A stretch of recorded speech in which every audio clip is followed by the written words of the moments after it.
इस चार्ट की मदद से आपको रियल नंबर समझने में बहुत आसानी रहेगी और याद करने में भी आपको ये बहुत मदद करेगा। तो शुरू करते हैं।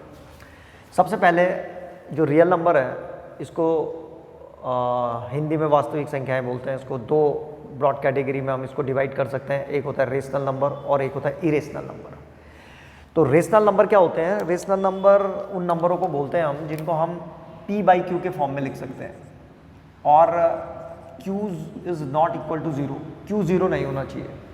तो अगर ऐसा कोई भी नंबर होता है जिसको हम p/q के फॉर्म में लिख सकते हैं तो वो रेशनल नंबर होता है। और जिनको हम इस फॉर्म में नहीं लिख सकते, यानी कि जिसको हम p/q के फॉर्म में नहीं लिख सकते, यानी कि जिसको हम फ्रैक्शन में नहीं लिख सकते, हम ऐसे बोल सकते हैं, तो उसको हम इरेशनल नंबर बोलते हैं। अच्छा, फिर से रेशनल नंबर को दो कैटेगरी में डिवाइड किया जा सकता है। एक होता है इंटीजर्स और एक होता है फ्रैक्शन। तो सबसे पहले इंटीजर्स पे चलते हैं। इंटीजर्स क्या होते हैं? तो इधर आ जाइए। इंटीजर्स जो होते हैं तीन तरह के होते हैं। ये पॉजिटिव इंटीजर्स, ज़ीरो इंटीजर्स और नेगेटिव इंटीजर्स। इसको हम एक नंबर लाइन की मदद से समझते हैं। मान लीजिए ये कोई लाइन है, यहाँ पे ठीक यहाँ पे 0 होता है और 0 से इधर पॉजिटिव नंबर होते हैं। यहाँ पे 1, यहाँ पे 2, यहाँ पे 3 और ये इन्फिनेटिव तक जाता है, प्लस इन्फिनेटिव तक। और इस साइड मान लीजिए यहाँ पे -1 है, यहाँ पे -2 है, यहाँ पे -3 है और आगे तक जाएगा, ये माइनस इन्फिनेटिव तक जाता है ये। ठीक है, तो 0 से इधर वाले जितने भी नंबर हैं ये 1, 2, 3 ये सारे के सारे पॉजिटिव इंटीजर्स हैं और 0 के इस साइड वाले ये सारे के सारे नेगेटिव इंटीजर है, -1, -2, -3 और एक इंटीजर 0 है। इसका मतलब इंटीजर्स यानी कि पूर्णांक, इसको 3 कैटेगरीज में डिवाइड किया जा सकता है। पॉजिटिव इंटीजर धन पूर्णांक, जीरो इंटीजर शून्य पूर्णांक और नेगेटिव इंटीजर ऋण पूर्णांक। अब आते हैं इस पे, ये फ्रैक्शंस और डेसिमल्स क्या होते हैं। तो इसको समझने के लिए हम जरा फिर से यहाँ पे आते हैं नंबर लाइन में। यहाँ पे हम देखते हैं 1 से लेकर के 2 तक के बीच में बहुत सारे नंबर होते हैं। वो क्या होंगे? वो डेसिमल्स के फॉर्म में होते हैं, फ्रैक्शन के फॉर्म में होते हैं। वो ये और भी नंबर होते हैं, 2 और 3 के बीच में भी नंबर होते हैं, फ्रैक्शंस होते हैं, डेसिमल्स होते हैं। ठीक है, तो डेसिमल और फ्रैक्शन एक ही बात है, कंफ्यूज मत होना। डेसिमल्स को जो है फ्रैक्शन में कन्वर्ट करते हैं और फ्रैक्शन को डेसिमल में कन्वर्ट कर सकते हैं। तो ऐसी -1 से लेकर के -2 के बीच में भी बहुत सारे नंबर होते हैं, डेसिमल्स होते हैं, बहुत सारे डेसिमल्स होते हैं। 0 से 1 के बीच में भी बहुत सारे डेसिमल्स होते हैं। वो सारे के सारे नंबर यहाँ आ जाते हैं डेसिमल्स नंबर में। तो अगेन डेसिमल्स को हम 2 ब्रॉड कैटेगरी में डिवाइड कर सकते हैं। एक होता है टर्मिनेटिंग और दूसरा होता है नॉन टर्मिनेटिंग डेसिमल्स। अब ये टर्मिनेटिंग और नॉन टर्मिनेटिंग डेसिमल्स क्या होता है, जरा इसको फटाक से समझ लेते हैं। जैसे मान लीजिए कोई फ्रैक्शन है 1/2, ठीक है, इसको जब हम सॉल्व करेंगे तो इसका आंसर आएगा 0.5। ऐसी कोई दूसरा फ्रैक्शन है 1/3, इसको जब हम सॉल्व करेंगे तो ये आएगा 0.333333 आता रहेगा। यानी कि 3 को 1 को जब हम 3 से डिवाइड करेंगे तो 0.3333 आता रहेगा ये। इसको बोलते हैं नॉन टर्मिनेटिंग डेसिमल्स, यानी जो कभी ख़त्म ही नहीं होते, बस करते रहो। और जो फिक्स होते हैं, मतलब जो सॉल्व हो जाते हैं, रिपीट नहीं करते, बार बार एक नंबर रिपीट नहीं होता, उनको बोलते हैं टर्मिनेटिंग डेसिमल्स। तो 2 कैटेगरी हो गई डेसिमल्स की, एक हो गई टर्मिनेटिंग और दूसरा नॉन टर्मिनेटिंग। तो जो ये नॉन टर्मिनेटिंग डेसिमल्स हैं, इनको अगेन 2 पार्ट्स में डिवाइड किया जा सकता है, रिकरिंग और रिपीटिंग डेसिमल्स, नॉन रिकरिंग और नॉन रिपीटिंग डेसिमल्स। तो जैसे रिकरिंग डेसिमल्स के जो एग्जांपल होते हैं, जैसे जो 0.3333 ये जो है रिपीट हो रहा है इसमें 3, तो ये रिपीटिंग डेसिमल्स है या रिकरिंग डेसिमल्स है। जैसे इसको लिखा जा सकता है 0.3 बार, ऐसे करके लिखते हैं, ये तरीका है इनको लिखने का। जैसे मान लीजिए यहाँ पे 0.12 तो इसमें 1 2 रिपीट हो रहा है, तो ये भी रिपीटिंग डेसिमल है। इसको कैसे लिखेंगे? इसको लिखा जाता है 0.12 बार, दोनों के ऊपर बार लगा, जितने नंबर रिपीट होते हैं उसके ऊपर बार लगा दो। तो इस तरीके से ये तो हो गए रिपीटिंग डेसिमल्स के एग्जाम्पल हैं। और जो नॉन रिपीटिंग डेसिमल्स होते हैं, नॉन रिपीटिंग डेसिमल्स कैसे होंगे? नॉन रिपीटिंग डेसिमल्स मतलब non terminating and non repeating, यानी कि जो ख़त्म भी नहीं होंगे, चलते रहेंगे और रिपीट भी नहीं होंगे। तो ये थोड़ा कॉम्प्लिकेटेड है, इसको ज़रा ध्यान से देखो। जैसे इसका एग्जांपल है 0.1 1 2 1 2 3 1 2 3 4 ऐसे करके लिखते चले जाओ। ये एक और देखते हैं, जैसे 0.01 001 000 1 एंड सो ऑन। तो इन दोनों एग्जाम्पल में हम देखते हैं, एक तो ये नॉन टर्मिनेटिंग है, यानी कि ख़त्म नहीं हो रहे हैं, चलते चले जा रहे हैं। दूसरा रिपीट नहीं हो रहा है नंबर। यहाँ पे हम देखते हैं 0.1 है, फिर उसके बाद 2 0 है, फिर 1 है, फिर अब 3 0 हो गए, फिर 1 है।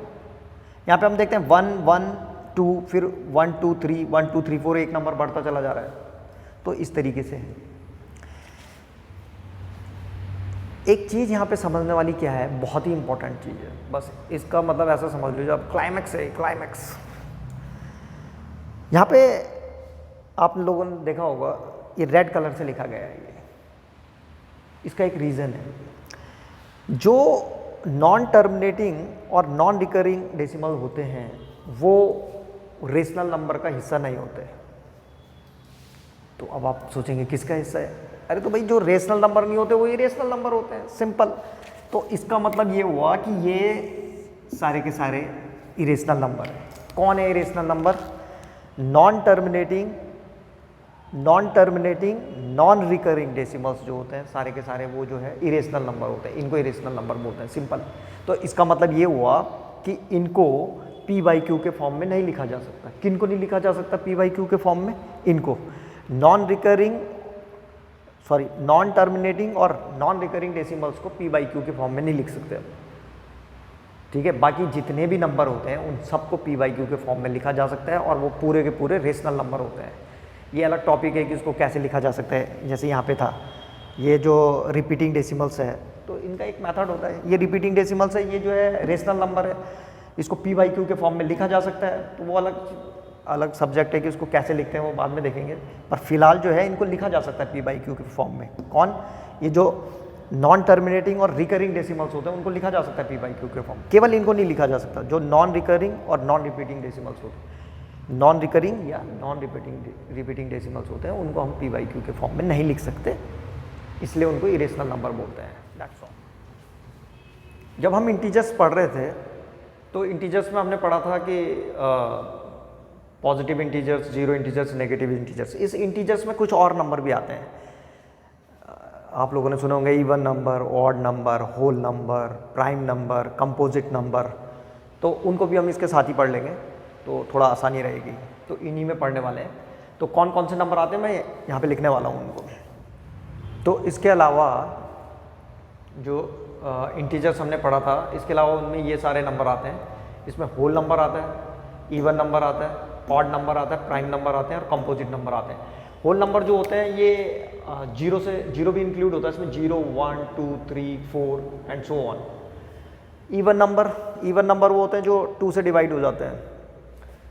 तो 2 से डिवाइड कौन कौन से नंबर होते हैं? 2 4 6 8 डॉट डॉट डॉट, ये इवन नंबर हो गए। ऑड नंबर वो होते हैं जो इवन नंबर नहीं होते या जो 2 से डिवाइड नहीं होते। 1 3 5 7 डॉट डॉट डॉट। अब उसके बाद आ जाओ प्राइम नंबर, अभाज्य संख्या बोलते हैं। ये काफ़ी इंपॉर्टेंट है। ये जो प्राइम नंबर है यानी कि अभाज्य संख्या, इसकी डेफिनेशन ऐसे दी जाती है कि ये नंबर जो है किसी से डिवाइड नहीं होते। और हमें पता है कि एक नंबर तो हर किसी को डिवाइड कर देता है और कोई भी नंबर जो है खुद से डिवाइड हो ही जाता है। तो कैसे बन जाएगी अब इसकी डेफिनेशन? इसका मतलब जो नंबर 1 से और खुद से, यानी कि खुद से डिवाइड होते हैं केवल, वो प्राइम नंबर होते हैं, यानी कि उनको अभाज्य संख्या कहते हैं। तो number which are divisible by 1 और itself is called prime number. तो पहला जो फर्स्ट प्राइम नंबर होता है वो 2 आता है, इसमें 1 नहीं आता, ये ध्यान रखना। 1 डेफिनेशन में इसलिए इसमें इंक्लूड नहीं होता। तो यहाँ से शुरू होता है 2, नेक्स्ट 3 5 7, फिर उसके बाद 11 और सो ऑन। इस तरह से ये नंबर आते हैं। और अब बचा कंपोजिट नंबर या भाज्य संख्या। तो प्राइम नंबर का जस्ट उल्टा, जो प्राइम नंबर नहीं है वो कंपोजिट नंबर है, सिंपल।